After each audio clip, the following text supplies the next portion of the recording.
everyone, I have Graycie here with me today, and we're going to talk about starting your own pet grooming business.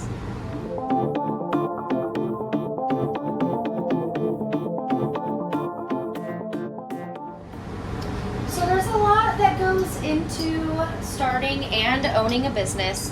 Specifically today I'm going to be talking about mobile, and it can also kind of go along with the in-home grooming as well. But it's mainly going to be focused on mobile. So the first thing that I did when I started grooming, or when I wanted to start my business, is you have to get a business license. Now to do that is really easy. You just go online. Basically just find, look in your area, whatever state that you're in, find the license that you're going to need, and just pay for it. It'll go through the state, they'll approve it, and they'll send you the license. It's super easy.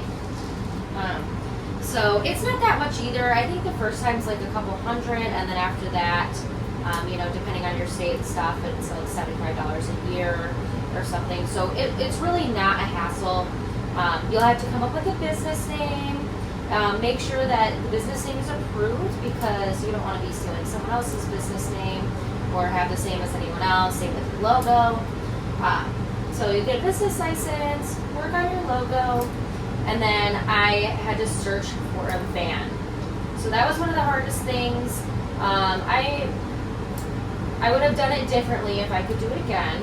I got a van shipped out from Florida. I'm in Arizona.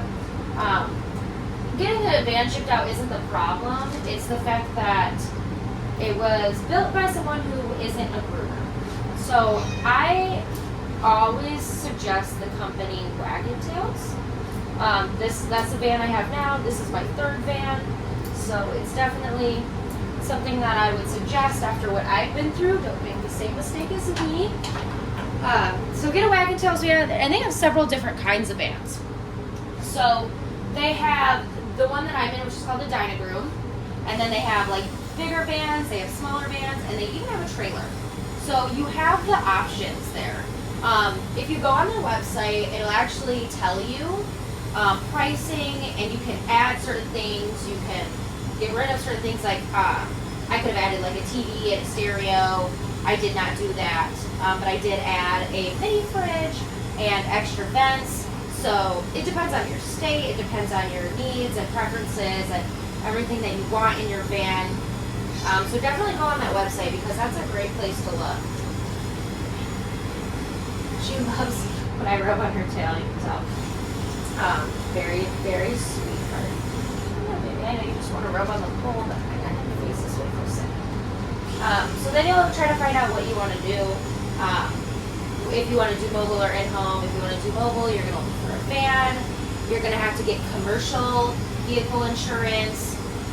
You need to make sure that you have a place to put the van. If you have an HOA, it might be a problem. I have to park in the driveway, and I have to put magnets over my logo. So that's something to keep in mind as well. Then you're going to want to just try to get a clientele. So there's a lot that goes into getting a clientele as well. So for getting a clientele, the best way is going to be word of mouth, but that does take time. I would say that it took me a solid year and a half to get fully booked, like to where I was consistent for, like I had booked up for like a month or two in advance. That's when I could start not fitting people in anymore, pretty much. I did social media. I even got some clients off of Craigslist, some really good clients actually. So that's an option. Nextdoor app, Facebook, Instagram. I think that's about all the social media that I use, and then the YouTube and stuff. But getting clients is really important, and start your prices high. Do not start your prices low and then go up, because that is very hard to do. That's what I did.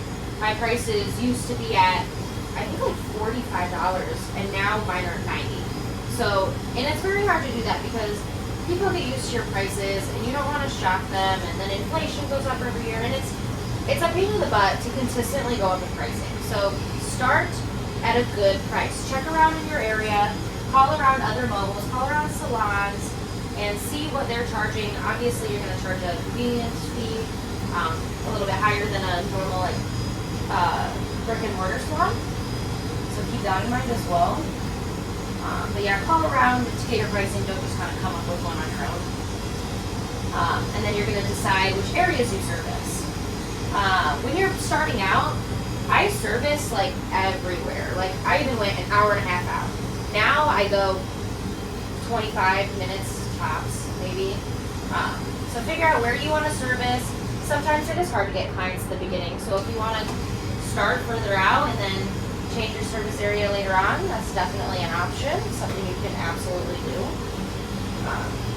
So yeah, figure out that as well. See you? Girl.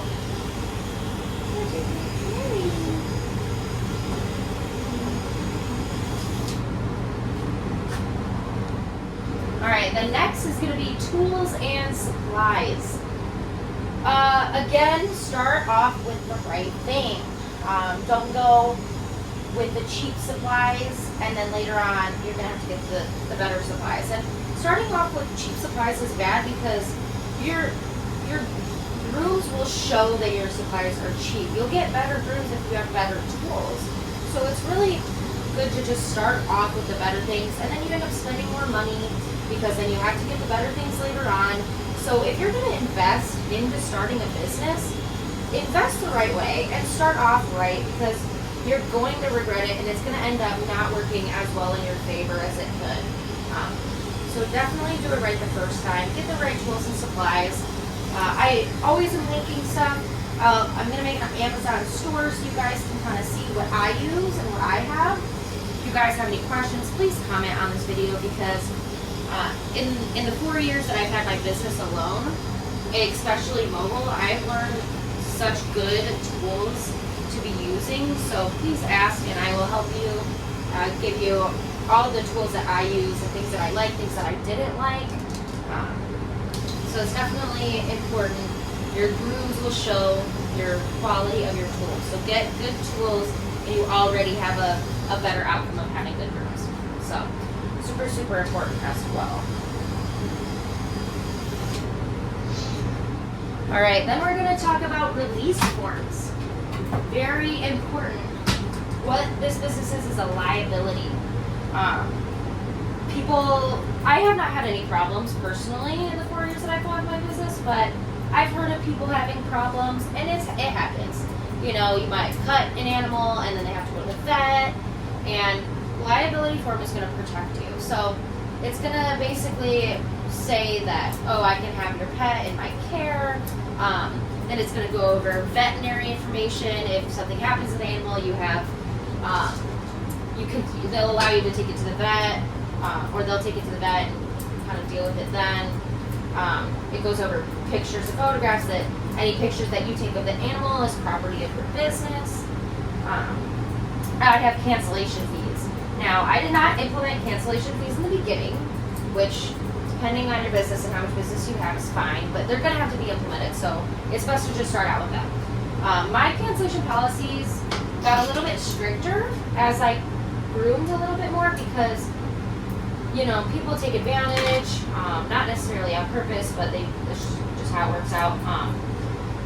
And I now have a 48-hour cancellation fee. So they have to cancel with me in 48 hours of their appointment. Otherwise, they will get charged up to 100% of the grooming fee. So have I charged that? Maybe once or twice, depending on the history of the client. If they canceled a whole bunch of times, then yeah. If it's an emergency, they had to go to the hospital, you know, God forbid someone passed away, that I'm not going to charge for, period.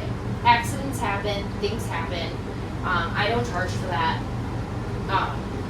You know, most of the time, if I do charge, it's usually 50%.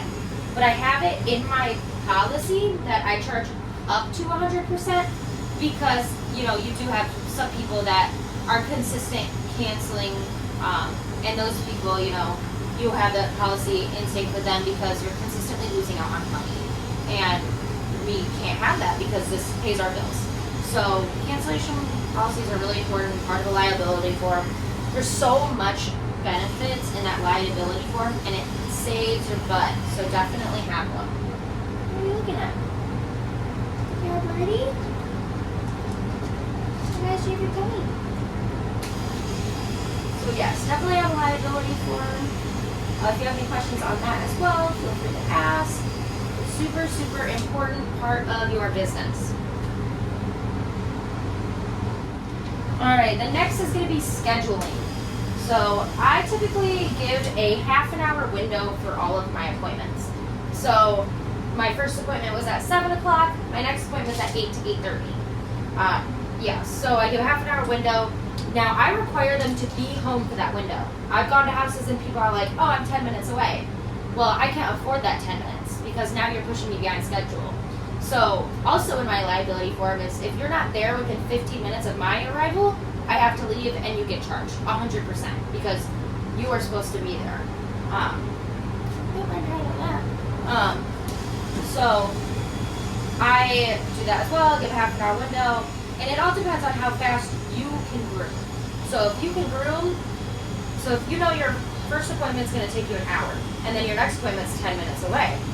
So then you groom till 8, and then your next appointment's 10 minutes away. You don't want to do 8:30 to 9 because then you're going to be sitting around for 20 minutes. So you want to do 8 to 8:30, you show up at 8:10, right? Gives you time for traffic. Maybe you finish the 7 o'clock appointment 10 minutes early, and then you're there right at 8.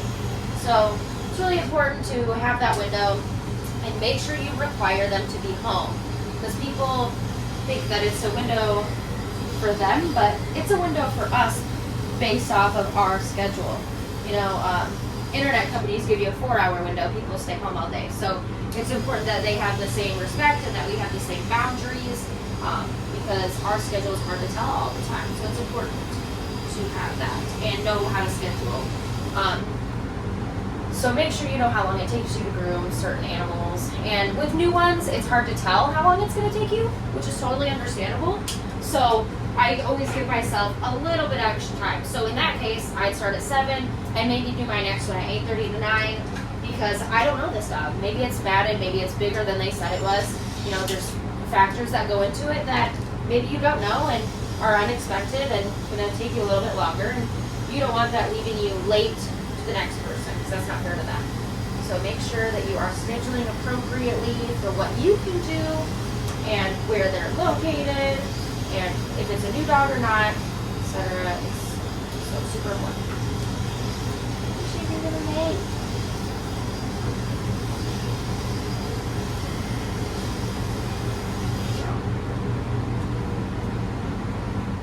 So yeah, guys, make sure get a checklist and write it down so you know that you're not forgetting anything. Main things, scheduling, logo, business license number 1, for sure. Oh, you like that? Logo, scheduling, business license, how long it takes you to groom, your service area, your prices, all super, super important stuff.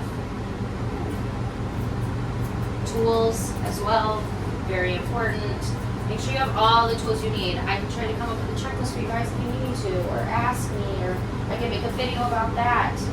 And it's going to be different based off of like if you buy a van that already has stuff in it. So that's going to affect a tool list as well. If you're talking about just tools to groom with, that's different. But I am here to help you guys. So if you have any questions at all, please ask, and I can definitely give you a list of what we got. What? Are you so pretty? Those pretty green eyes. I know. Say hello.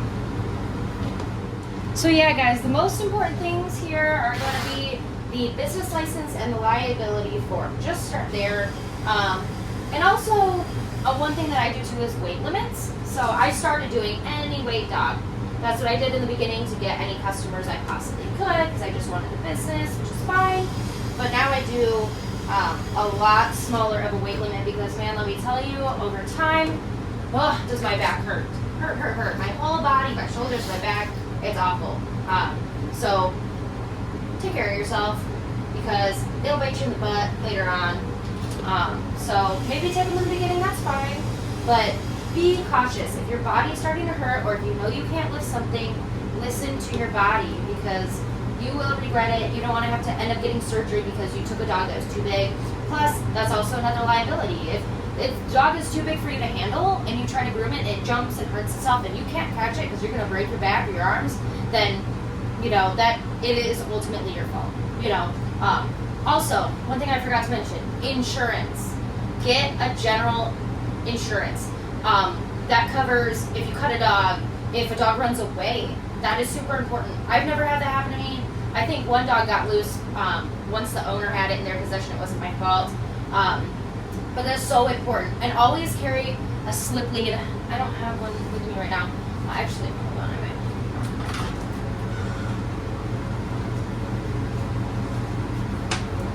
I know, where did I go? So slip lead. One of these. They're like not even $1. These dogs can't slip out of these leads. You don't want dogs slipping out of your care because that is your fault. Liability. Super, super important. Never let a dog or cat go. Ever. Ever, ever, ever. That dog gets hit by a car. That's awful. Nobody wants that happening. Never happened to me, thank God. But it's a risk, you know. So please be careful and please take care of them. Get a slip or not slip lead. I don't even even if they have their own collars for the dog.